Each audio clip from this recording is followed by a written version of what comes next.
दोस्तों, इन दिनों आपने एक खास बात देखी है कि प्रधानमंत्री नरेंद्र मोदी कुछ हैरान परेशान से नजर आते हैं। उनके भाषणों में भी वो लय नहीं रही। उधर राहुल गांधी बड़े उत्साह में प्रतीत दिखाई देते हैं। ऐसा लगता है कि जैसे उनके हाथ में तुरुप का कोई पत्ता लग गया है, जो 2024 के लोकसभा चुनाव में रामबाण साबित हो सकता है। क्या सचमुच राहुल गांधी और नीतीश कुमार दोनों के हाथ में तुरुप का पत्ता लग गया है, जो गेम चेंजिंग आइडिया हो सकता है और जिसकी वजह से मोदी हिंदू वोट बैंक के बावजूद परेशान नजर आते हैं?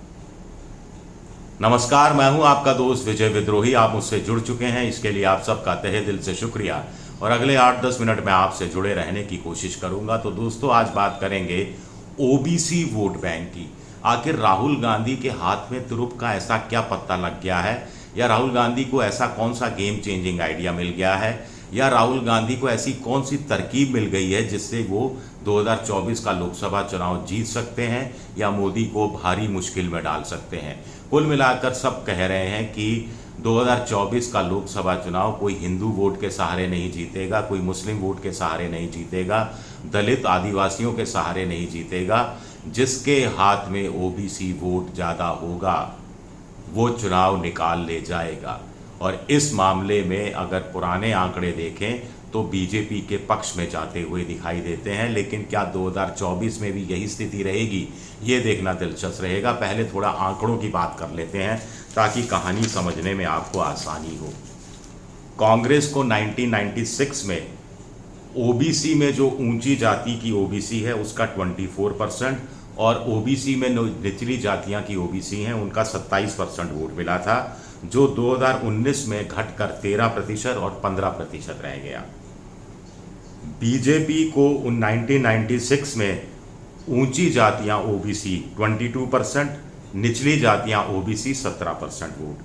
2014 में ये बढ़कर 30% और 43% हो जाता है।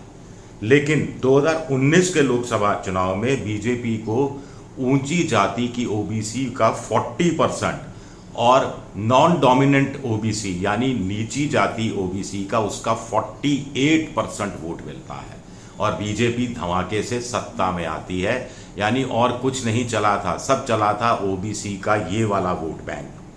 क्योंकि अन्य जो सामाजिक न्याय की पार्टियां हैं, जिसमें लालू की पार्टी हो चाहे फिर अखिलेश यादव की पार्टी हो, इनको 1996 में 40% ऊंची जाति की ओबीसी का और नीची जाति की ओबीसी का 43% वोट मिला, जो कम होकर 2019 में 33% और नॉन डोमिनेंट ओबीसी जातियों का सिर्फ 20% रह गया था। तो ऐसे में गेम चेंजिंग आइडिया कैसे हो सकता है, क्योंकि कुल जो भारत में जो वोटर हैं उनका 40-45% ओबीसी वोट माना जाता है। इसी तरह करीब 14-15% मुसलमान वोट है। एससी एसटी का करीब 25% वोट है और 20% बाकी बचा वोट हिंदुओं का हो जाता है और दूसरे कुछ छोटे मोटे अल्पसंख्यक हैं, हिंदू बौद्ध हैं, सिख हैं, ईसाई हैं, इनका हो जाता है। तो ऐसे में आज की तारीख में विदुड़ी ने जो कहा उसके बाद से कांग्रेस को और इंडिया की पार्टियों को लगने लगा है कि ये 14% 15% मुसलमान वोट तो कहीं नहीं गया, ये तो जेब में है। जिस ढंग से मायावती का दलित समाज पर प्रभाव कम हुआ है, उसे राहुल गांधी, मल्लिकार्जुन खड़गे दलित नेता को सामने लाकर दलित वोट बैंक में सेंध लगा सकते हैं।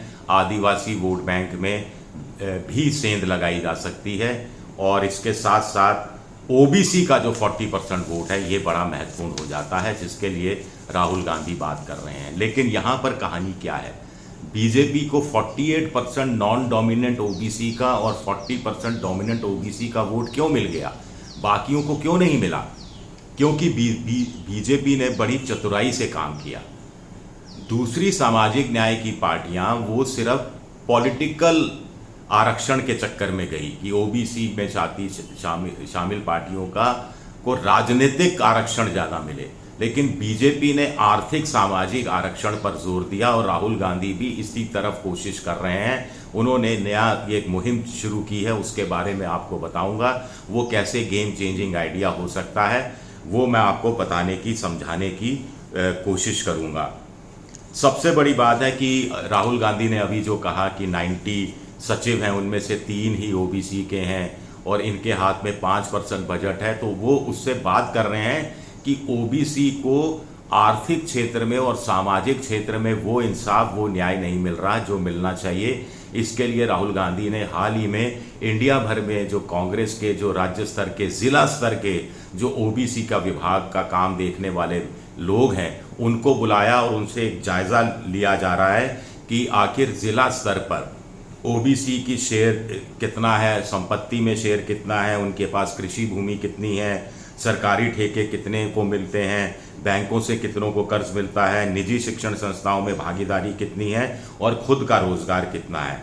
इसके बाद अब जिला स्तर पर इस तरह के सेमिनार आयोजित किए जाएंगे जहां ओबीसी का जो युवा वोट बैंक है उसको खास तौर से ये बताया जाएगा कि क्यों उसकी आबादी ज़्यादा होने के बावजूद उसकी हिस्सेदारी कम क्यों है, वो आर्थिक रूप से पनप क्यों नहीं पा रहा, सामाजिक रूप से वो पिछड़ा हुआ क्यों है।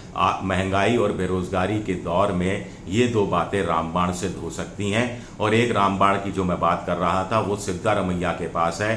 कर्नाटक में जब सिद्धारमैया मुख्यमंत्री थे 2015 में उन्होंने जातीय जनगणना कराई थी जिसके आंकड़े बीजेपी ने जारी नहीं किए थे। अब सिद्धारमैया पर दबाव है कि लोकसभा चुनाव से ठीक पहले इस तरह के जातीय जनगणना के आंकड़े वो जारी कर दे और गेम चेंजिंग आइडिया हो जाए। उधर नीतीश को अगर सुप्रीम कोर्ट से हरी झंडी मिल जाती है तो वो भी जातीय जनगणना के आंकड़े दायर कर देंगे। तो इस तरह उत्तर भारत का एक राज्य और दक्षिण भारत का एक राज्य हो जाएगा और ये अपने आप में गेम चेंजिंग आइडिया होगा। क्यों होगा गेम चेंजिंग आइडिया, आप बार बार ये सवाल उठाएंगे। इससे पता लगेगा कि ओबीसी की जनसंख्या वास्तव में कितनी है, उसके हिसाब से फिर आरक्षण मांगा जाएगा और वो आरक्षण पॉलिटिकल आरक्षण नहीं होगा, उससे ज़्यादा आर्थिक स्थितियों में आरक्षण, शैक्षणिक संस्थाओं में आरक्षण और नौकरियों में आरक्षण। तो नौकरी और शैक्षणिक संस्थाओं में आरक्षण, इस पर ज़्यादा जोर दिया जाएगा। यहाँ अगर आरक्षण बढ़ेगा तो ज़्यादा ओबीसी बच्चे फ़ायदा उठा पाएंगे और ये एक पुख्ता वोट बैंक के रूप में इंडिया की झोली में, कांग्रेस की झोली में आ जाएगा। इस बात को मोटे तौर पर महसूस किया जा रहा है। कुल मिलाकर कांग्रेस अब नए सिरे से एक अभियान चलाने वाली है जो वो बताएगी कि मंडल की रिपोर्ट भले ही वीपी सिंह सरकार ने जारी की हो और लेकिन ओबीसी रिजर्वेशन के तहत पहली नौकरी किसने दी? ओबीसी रिजर्वेशन के तहत पहली नौकरी इस देश में नरसिम्हा राव की कांग्रेस सरकार ने दी 93 के आसपास। इस बात को लोग भूल गए हैं, इस बात को राहुल गांधी याद दिलाना चाहते हैं। इसी तरह मनमोहन सिंह सरकार ने जो ओबीसी को 27% आरक्षण मिला हुआ है, इसका लाभ उच्च शिक्षण संस्थाओं में किसने पहुंचाया? उच्च शिक्षण संस्थाओं में पहले ओबीसी को 27% रिजर्वेशन नहीं मिलता था, लेकिन पहली बार मनमोहन सिंह सरकार ने किया और तब मानव संसाधन मंत्री अर्जुन सिंह हुआ करते थे और मैंने उनका इंटरव्यू भी लिया था। यानी आईआईटी में, आईआईएम में, एम्स में, इंडियन साइंस में, आईआईएस में, इंडियन इंस्टीट्यूट ऑफ साइंस जैसी उच्च शिक्षण संस्थाओं में। तो इसको भी भुना नहीं पाई कांग्रेस और राहुल गांधी इसको नए सिरे से भुनाना चाहते हैं। इसी तरह राहुल गांधी बार बार जोर दे रहे हैं कि 2011 में उन्हीं की मनमोहन सिंह सरकार थी जिन्होंने सोशियो इकोनॉमिक कास्ट सेंसस कराया था, सामाजिक आर्थिक जातीय जनगणना कराई थी, जिसके आंकड़े उनके केंद्र सरकार के पास पड़े हैं और वो मनमोहन सिंह सरकार के द्वारा कराए गए इस SECC सर्वे को सार्वजनिक करने की मांग मोदी जी से कह रहे हैं और मोदी जी इस चुनौती को स्वीकारने की स्थिति में आज की तारीख में नहीं है। यही वजह है कि महिला आरक्षण में ओबीसी महिलाओं को अलग से आरक्षण दिया जाए। इसको पुख्ता तौर पर राहुल गांधी और इंडिया की पार्टियां उठा रही हैं ताकि महिला आरक्षण से बीजेपी को अगर लगता है कि कोई फ़ायदा मिल सकता है तो उस फायदे को पंचर किया जा सके। कुल मिलाकर मोटे तौर पर ओबीसी वोट बैंक डिसाइड करने वाला है कि 2024 में किसकी सरकार बनेगी, किसको सत्ता से बाहर जाना पड़ेगा। और एक तरह से डेमो हो गया। दलित, आदिवासी, मुस्लिम पर 2014-2019 में कांग्रेस जोर देती रही थी, अब इसमें ओबीसी जुड़ गया। डेमो यानी डायनामो का छोटा पार्ट। तो क्या ये पॉलिटिकल डायनामो साबित होगा? ये अपने आप में एक बड़ा दिलचस्प सवाल है। और इसमें 2-3 और आंकड़े मैं आपको देने की कोशिश करूंगा कि देखिए, बीजेपी ने पिछली बार 224 सीटें ऐसी जीती थी जहां उसको 50% से ज़्यादा वोट मिला था। तो इस पर अगर चोट पहुंचानी है तो आपको ओबीसी वोट बैंक पर प्रवेश करना ही पड़ेगा, उसमें सेंध लगानी पड़ेगी और उसको एक बड़े कैनवास का रूप देना ही पड़ेगा। क्योंकि बीजेपी भी जानती है कि अगर ये वोट ओबीसी वोट उससे खिसका तो फिर उसके लिए पिछली बार जितना नतीजा लाना मुश्किल हो जाएगा। क्योंकि हिंदू वोट भले ही कितना हिंदू बीजेपी करती रही हो, लेकिन 50% 55% से ज़्यादा हिंदू वोट बीजेपी के पक्ष में नहीं गया है। यानी हर एक हिंदू बीजेपी को वोट देता है तो हर दूसरा हिंदू करीब करीब बीजेपी के खिलाफ वोट देता है।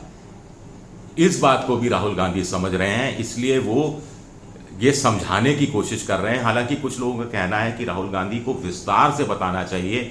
अभी भी बहुत सारे लोग समझते नहीं हैं कि आखिर ये ओबीसी है क्या, ओबीसी की पॉलिटिक्स क्यों हो रही है, क्या सिर्फ पॉलिटिकल रिजर्वेशन का मसला उठाया जा रहा है या ये शैक्षणिक आरक्षण और नौकरियों में आरक्षण का मसला ज़्यादा है। और राहुल गांधी इन 2 चीज़ों पर ज़्यादा फोकस कर रहे हैं।